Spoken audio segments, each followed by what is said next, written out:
Taylor Swift is one of the hottest chicks on this planet, so naturally she dates some of the hottest dudes on this planet. That being said, just because you're Taylor Swift, that doesn't mean your boyfriends always work out. Quite the opposite, actually. Relationships in the public eye don't necessarily work out all the time, but that doesn't mean we don't love to talk about them. Here are 10 Taylor Swift breakups. Starting things off with the most recent one, Calvin Harris. The two dated for 15 months before Calvin called it quits just this week. The two of them haven't spoken publicly about it, but the news came right after Calvin was in a car accident. Taylor hasn't really posted much on social media lately, but I bet that means that she's conjuring up some great music about the experience. Next up, Taylor dated a dude named Jordan Alford before she was famous. She wrote Picture to Burn about him, and in it she calls him a redneck. Apparently, it really resonated with her that he wouldn't let her drive his pickup truck. That would resonate with me too, Taylor. Next on the list is Connor Kennedy. They dated during the summer of 2012. Connor is actually the grandson of Bobby Kennedy. Here's what happened. Connor was about to leave for college and Taylor was far more into it than he was. She actually bought a house near where he goes to school so they didn't have to worry that much about the long distance. Looks like that might have freaked him out because their relationship ended in September and then she sold the house. Next on the list is Zac Efron. Things got hot and heavy on the set of The Lorax when the two of them were co-stars. They had a little fling between February and March of 2012, though they denied the rumors. They sang a duet on the Ellen Show that was a parody of Pumped Up Kicks, and their chemistry was undeniable. Alrighty, here comes hottie Jake Gyllenhaal. The two of them dated between October and January 2011. Jake is a really busy guy.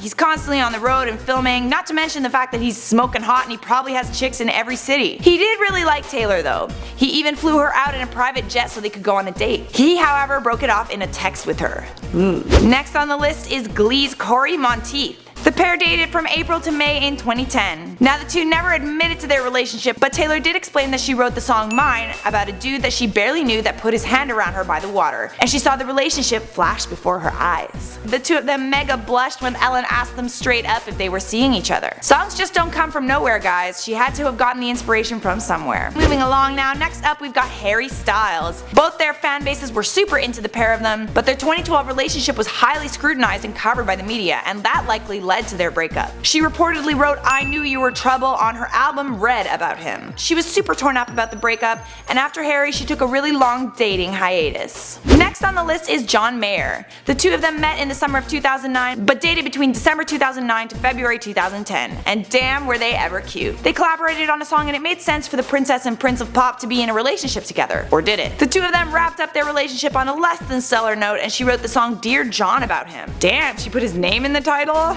Okay. Next Taylor Swift breakup on our list is Joe Jonas. This guy broke things off with Taylor in a 27-second phone call. Ouch. I would expect a breakup call that's at least a minute, but I guess a phone call is better than a text. The two dated between July and October 2008. At first she seemed to be choked up over the breakup. Her songs Last Kiss and Forever and Always were pretty heavy, but the two of them now speak very kindly of each other, and it seems that time did heal this one. Next up is the Valentine's Day movie star Taylor Lautner. They dated between August to November 2009. They met on the set of Valentine's Day, and apparently it ended because he liked her a lot more than she liked him. Alrighty, those were 10 Taylor Swift breakups. Honestly, researching this long list made me feel pretty enlightened. Even though she's on top of the world, Taylor is just a regular girl. This girl is literally perfect, yet she feels pain, gets dumped, and gets over dudes just like the rest of us. If you enjoyed that video, give it a big fat thumbs up. Follow InformOverload on Facebook, Instagram, and Twitter. And follow me on Instagram at Charlie Chaplin. And if you want to keep watching, there's some more videos for you right here.